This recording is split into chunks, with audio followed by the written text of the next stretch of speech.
La légende Zinedine Zidane attend son tour alors que Deschamps a annoncé son départ à l'issue de la Coupe du Monde. Zizou est forcément le grand favori pour lui succéder. Pas de rencontre officielle pour le moment avec Philippe Diallo, le président de la Fédé qui n'annoncera rien avant la fin du mondial. D'après l'équipe, Zidane lui regarde beaucoup de matchs et il aurait même échangé avec son ami Laurent Blanc sur le poste de sélectionneur. C'est la une de Rotten sans flamme.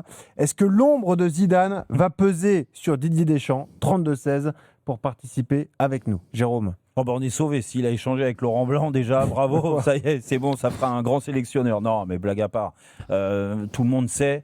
La cartouche que tu viens de mettre. C'est gratuit, mais excuse-moi, mais bon, parce que l'équipe a dit qu'il avait échangé avec Laurent Blanc, ça y est, il est décidé d'être sélectionneur de l'équipe de France. On n'a pas besoin d'apprendre que Laurent Blanc tu mets a une cartouche échangé à l'équipe ou avec à Zidane. la discussion? Ah ben non, pas à l'équipe. L'équipe, ils ont des infos, ils sortent les trucs, mais et peu importe l'objet de la discussion et qu'est-ce qu'ils se sont dit, parce que moi, ça me regarde pas. Tout ce que on sait, et c'est pas, j'attends pas que Philippe Diallo l'annonce officiellement. Tout le monde sait, et Dugas, qui est son ami, l'a même dit la dernière fois. Il attend que ça. Il est là, donc il sera sélectionneur après Didier Deschamps.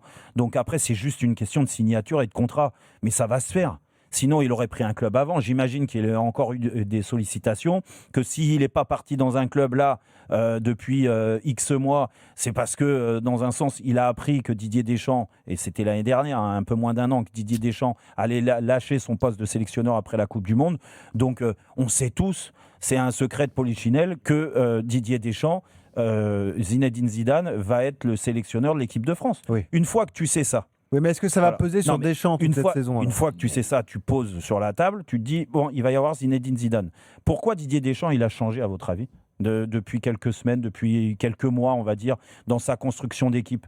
Moi, je vais vous le dire, c'est pour faire le bilan, et c'est quelqu'un de très intelligent, Didier. Il a souvent un coup d'avance. Là, il a mis du temps, si tu veux, à rétropédaler par rapport à ce qu'il nous montrait, par rapport à son discours aussi. Rappelle-toi le discours à l'Euro, le dernier Euro. Poursuis sur pourquoi il a mis 4 joueurs offensifs régulièrement. Eh ben pour ça, parce que moi, je pense... Je pense que le dispositif tactique préférentiel de Didier Deschamps, on le connaît. Tu vois, le 4-3-3, ce fameux 4-3-3 avec 3 milieux vraiment travailleurs, avec des attaquants de côté qui défendent aussi. Ça peut se transformer même en 4-5-1 par moment, et on l'a vu plein de fois, avec une équipe qui par moment refuse le jeu et fonctionne que en contre-attaque. Ça a été le cas très souvent avec la vitesse de nos attaquants. On lui a reproché ça parce que le problème, c'est que quand tu gagnes pas, tu fais le bilan un peu de tout ce qui se passe, et il a mis du temps, et c'est pour ça que je dis que c'est quelqu'un de très intelligent et qui est, à mon sens, qui a toujours un coup d'avance, mais là il l'a pas eu le coup d'avance sur ce coup-là. Tu crois vraiment qu'il base ses compos sur la suite qui arrive avec Zidane? Je vais te dire, Didier, alors on n'a peut-être pas le même avis avec Jean-Michel. Non mais Steve, pourquoi c'est intelligent? Je vais te dire, la Coupe du Monde au Qatar, on a fait finale. Qu'est-ce qui est ressorti? Non, mais je vous fais le bilan. Après, vous me donnez un avis peut-être différent. Qu'est-ce qui est ressorti? On a dit, ouais, fantastique, la finale et tout ça. Oui, mais comment on a fonctionné? Avec une équipe, avec des problèmes au sein du groupe, le problème avec Benzema au début. Mais t'es finaliste, mais on n'a pas ressorti que du positif de cette finale, de ce parcours de l'équipe de France, pourtant en finale. Si Colomboigny marque sa dernière occasion, c'est plus le même délire. Avec Dessy, j'aurais gagné les 3 Coupes du Monde. Et j'aurais eu 3 ballons d'or. Après, il y a eu l'Euro en 2021. On se souvient ce qui s'est passé. Autant sportivement que en dehors, il y a eu des soucis. D'accord ? Donc on l'a pas géré. Le dernier Euro, qu'est-ce qui s'est passé? Le dernier Euro, on fait demi-finale. Donc on peut te dire que c'est un parcours très correct.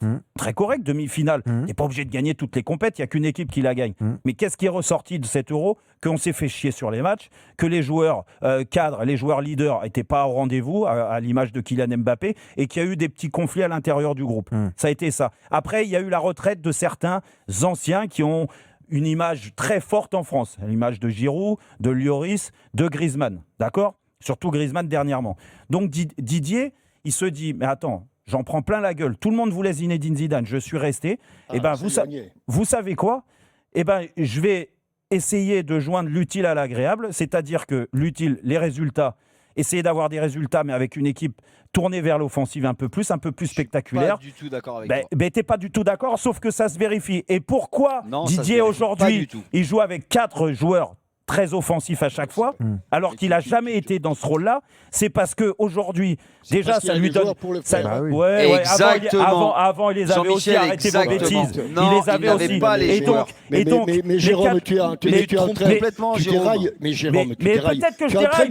Mais peut-être que je déraille. Mais vous le protégez. Il travaille pas à la SNCF, Jérôme Il fait ses Bretagne. compositions d'équipe en fonction de son successeur potentiel qui est Zinedine Zidane. Non, pour atténuer les critiques et pour atténuer l'ombre de Zidane qui peut planer sur lui dès qu'il y a une mauvaise prestation, un mauvais résultat. Là, aujourd'hui, il gagne et en plus, l'équipe, elle est spectaculaire. Mais qu'est-ce que Didier, il s'en fout. Arrête de parler comme si tu avais mangé hier avec lui. Didier, il s'en fout pas. On le connaît tous, Didier, il est malin. Écoutez-vous. Sans s'énerver, Jérôme, sans s'énerver. Jérôme. Ah ben je m'énerve pas, je dis ce que j'ai envie de dire. Les critiques, il les a déjà prises.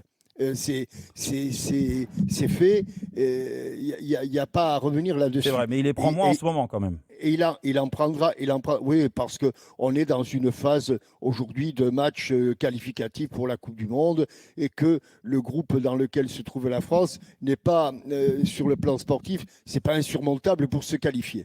Donc il sait très bien que ça arrivera. Mais Jérôme, honnêtement, pourquoi pas, hein, je n'en sais rien. Mais si tu penses que c'est en fonction de l'opinion publique et en fonction du successeur désigné qui est éventuellement Zinedine Zidane, je pense modestement que tu te trompes. C'est pas du tout le caractère de Didier Deschamps et c'est pas au moment de tirer sa révérence qu'il va changer.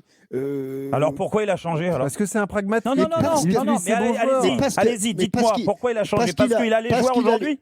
Bah oui. Mais il les avait pas avant les joueurs. Mais t'as Michel, pas toi. T'as vu les joueurs qu'on avait en équipe de France avant ? Mais il s'est passé à un moment donné. Griezmann jouait numéro 6, arrête un peu. Oui, Griezmann jouait numéro 6 et aujourd'hui, qu'est-ce qu'il avait devant ? Qui est-ce qui jouait devant ? Pendant des années, il a joué sans Benzema parce qu'il l'avait écarté. Pendant des années, il a joué avec... Il n'y a pas un dénommé Lemar qui jouait à gauche de temps en temps. Ça fait quelques années, oui. Non, mais il y avait Giroud, il y avait... Et quand Benzema est revenu, il avait le choix. Il y avait le pauvre Olivier Giroud qui prenait... Il n'avait pas encore enfilé son maillot, qui prenait des tas de critiques sur le dos, Olivier Giroud. Maintenant, il est adulé, maintenant, il est respecté, maintenant, il est adoré. Tu te rends... Et avec un peu de mémoire, tu te rappelles ce que prenait Olivier Giroud lorsque Didier Deschamps le titularisait. Non mais ça, c'est pas le débat. Là, on divague un peu, les gars. Mais si. Mais c'est pas le débat, je vous dis juste pourquoi. Vous me répondez juste parce qu'il a les joueurs aujourd'hui, donc il a mis 4 joueurs offensifs. Ce qui est totalement faux. Alors que toi, tu penses que c'est une question d'image. C'est une question d'image. Mais il n'avait pas Olysée, il n'avait pas Doué. Mais arrête, Jean-Michel et Steve, depuis 10 ans qu'il est à la tête de la sélection, t'as vu tous les joueurs offensifs qui sont passés et qui jouaient pas en même temps. Mais arrêtez. Mais pas autant en même temps. Alors je te prends l'exemple de Kingsley Coman, par exemple. Il avait d'autres milieux de terrain aussi. Il était obligé parfois. Ne t'énerve pas, Jérôme. Il était obligé parfois. Et il était obligé parfois. Et parfois même avec réussite, parce qu'il est allé au bout du bout, et même un titre de champion du monde. Il était obligé de mettre sur le côté gauche soit Matuidi, soit Rabiot. Ah, parce qu'il n'y avait personne ? Parce qu'il y avait moins de monde qu'aujourd'hui. Vous vous rendez compte ?